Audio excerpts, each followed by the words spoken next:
What do the best cleaning companies do differently? So many people think that growth comes from offering more services or lower pricing, but I know from experience that the very best cleaning companies out there focus on specialization, profit margins, and ultimately local dominance. So that's what I want to talk about in today's business. I want to talk about what the seven-figure businesses out there are doing differently. Let's jump into it. So first of all, they get their pricing right. So pricing is something that I talk about an awful lot on this video or on this channel, and that's because without pricing set in the right way, you do not have a very high ability to grow your cleaning business quickly or profitably. So when we talk about pricing, I tell people to look at a 50% gross margin for your pricing. So what this means is that if you charged a client, say $100 for a cleaning, then the maximum that you would be able to pay your cleaner to do that cleaning would be $50. So $50 would be remaining after you pay your cleaners. So 50 divided by the $100 which you're charging comes at that 50% level. So the reason why this is really important is that I see many times that people are setting their prices too low. You know, they tell me there's so much competition out there, there's people offering lower pricing, I need to set a sufficiently low price because there will be no clients choosing to book service with me. But that is absolutely not the case at all. So we need to be disciplined. We need to set ourselves at that 50% level, there or thereabouts. I certainly wouldn't go above paying your cleaners over 60% of the revenue, but I have many clients where they're paying in the 40s, which gives them a nice 60% gross margin. So the reason why this number is so important is that we need to make sure that after we pay for our direct cleaning cost, that there's enough profit in the business to reinvest in things like marketing and recruitment and bringing on a virtual assistant to help manage your business for you. And then even after paying for those additional costs, that there's enough left over to you to pay you as the business owner. So make sure that your pricing is set at that right level, and as you grow the business, keep discipline, keep at this level, and that will allow you to continue to scale profitably as you grow the business. So secondly is not being too generalist. So as we know, wherever you're based around the country or around the world, there's lots and lots of competition. You've got competition from the big franchises, Molly Maid and Merry Maid.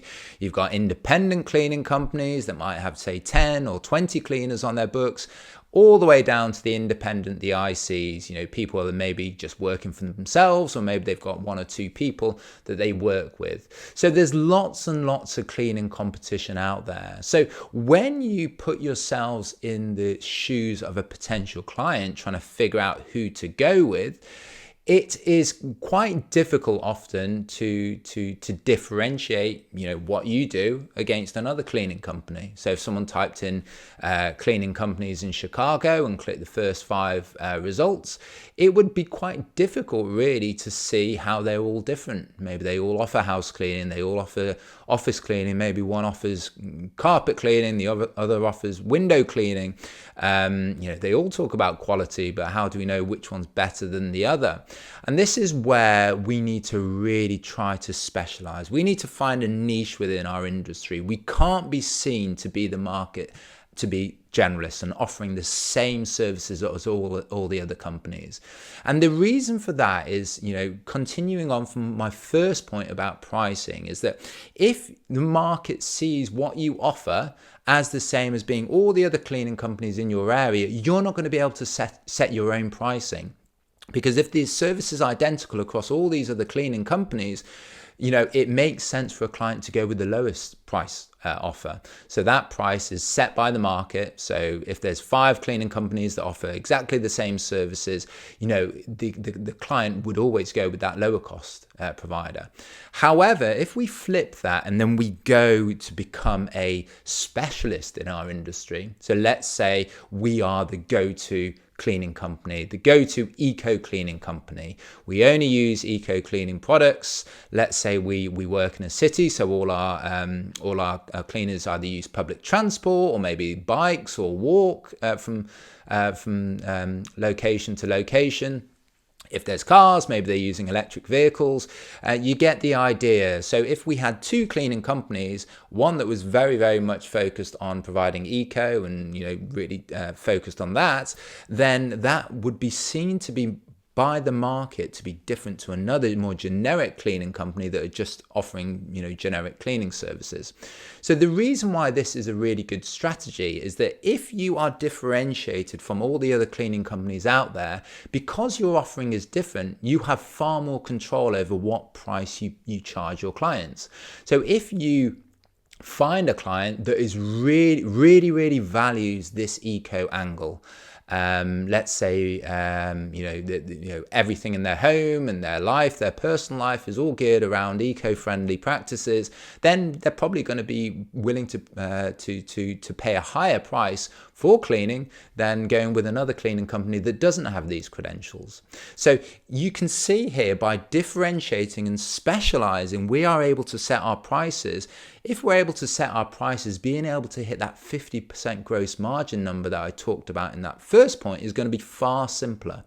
So the other thing that I see with the more successful cleaning companies out there is that they have some sort of edge, whether it's eco cleaning, or maybe they just focus on move out cleaning, or maybe they are working with very wealthy families in terms of delivering a recurring service. They all try to be seen by the market to be different, and that allows them to set a higher price, generate higher margins that they can reinvest and grow in their business. So point 3 is that they all obsess over their numbers. So key performance indicators, KPIs, are a big thing, and they almost become more important as you grow the business. And the reason why KPIs are so important is that as the business grows, you'll likely have virtual assistants or office managers helping manage the operations for you. You'll probably have a bigger team of cleaners, more clients, and you as the business owner, if you are doing everything yourself, you will get capped out. So to grow the business, you need to bring in people into your company to help run operations for you. But as a result of doing that, if you start stepping away from the day-to-day operations, you have far less visibility of if the company is doing well, if it's on the right trajectory or not. And this is where KPIs can really help you, because if you are reviewing the key numbers in your business and those numbers have been well chosen, that they give you a really great idea of if the business is performing well or not, then you can have comfort in stepping away, letting the people in your business, your VAs and ops managers, run the day-to-day operations for you. And that allows you to have this time to focus on how you grow the business further. So the types of KPIs that are important are obviously, you'll have your obvious ones like your monthly revenue, your monthly profit, how's that changing month to month. You might be looking at how many leads you're getting each month, again, how that's changing, how many booked clients, out of those booked clients, how many recurring booked clients are you getting? Because, as you know, I believe that the best way to grow a business in this industry is focusing on your recurring client growth. And then you need to also think about other metrics. So you might be looking at your churn rate, so the percentage of people that are cancelling each month, the percentage of those recurring people that are cancelling. Obviously, if you're getting a big increase in that, you need to ask the question, what are the reasons for this? Are we encountering some quality issues, or is it budgetary? Do we need to revisit our pricing?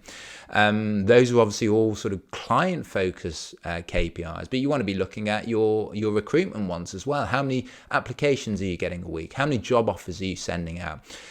How many cleaners are leaving your company each month? How many are you onboarding? So all these metrics are extremely important. And a key point here is that you've got an infinite number of metrics that you could try testing. What I would argue is that you want to just focus on a relatively small number, I would say between 5 and 10, which will give you comfort if your business is growing and moving in the right direction or not. So one of my favorite metrics is the net recurring client growth. So the number of new recurring clients that you bring in versus those that have cancelled. And if that's increasing, you know that your net recurring client growth is positive. And the reason why I like this metric in particular is that this would be something that I would call a leading indicator as opposed to a lagging indicator, because you know that a recurring client let's say they're a weekly house cleaning client, you will only really see the full benefit of onboarding that new client probably in a month's time. Because if they're a weekly, you've got 4 weeks of revenue to be booked in over that month. So you only really start to see the benefit, I would say, a month or 2 months further down the line. Again, in the same point, if you're getting a net recurring client contraction, so you're seeing a reduction in your recurring clients, again, you only see the negative impact of that about a month ahead. So in both those cases, because these are leading indicators, these give you a bit more time to change things. If you're seeing a contraction, you need to figure out pretty quickly what's going on. And this is where KPIs are really, really important. You want to be steering the ship, having all these dials, all these indicators, if the business is moving in the right direction or not. And if there are issues, you need to steer the ship earlier rather than later. So obsessing over your numbers is extremely important. And then point 4 is local dominance with SEO. So I would say that over 90% of all the 7-figure businesses that I work with are ranking very high in SEO. So they're ranking high in Google Maps, they're ranking high in their local organic SEO rankings as well. And the reason why this is important is that even today, I would say Google is by far the best way to get new clients into your business. 9 times out of 10, people will still go to Google, type in cleaning companies near me, house cleaners near me, and 50 to 60% of all the people that do a search like that will click on one of the organic results. So most of them will go into the map section in the middle of the page. There will be 3 cleaning companies there. You'll see their ratings, reviews. If you click on those companies, you'll be able to see photos and Q&A and videos, and it's not surprising that people generally like to go to those companies. So the companies that are listed on page 1 on Google, particularly in the maps, tend to find that those clients are the very best clients. Those clients have a very high close rate from those people that get in touch. So the cleaning companies that are ranking high on Google Maps will be getting a really good volume of client leads coming in.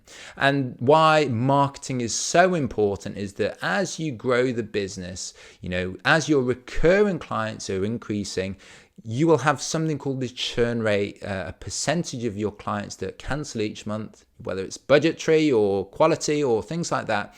But if you say have 20 cleaning clients and you have a 10% churn rate, which would be really high, you would expect 2 people to cancel each month. But let's say you add a 0 on that, you've got 200 clients and you've still got a 10% churn rate. That means you are losing 20 each month.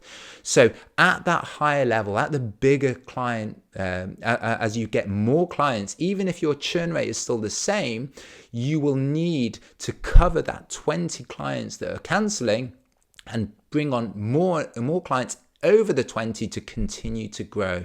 So that's why marketing becomes so important. And this is what we do at my agency, Project 83. We work with cleaning companies all around the world on their local SEO and their marketing. I'll leave a link in the description below for those of you that are interested in a bit more. So as I said, local SEO is really, really important. And that's what I want to go into a bit more depth in this next video. It's how to get ranked in Google Maps. If you go through the things that I talk about in the video, setting up your Google business profile in the right way, having your website structured in the right way as well, then you will get on that route to getting into those top 3 positions. So I'll see you on the next one.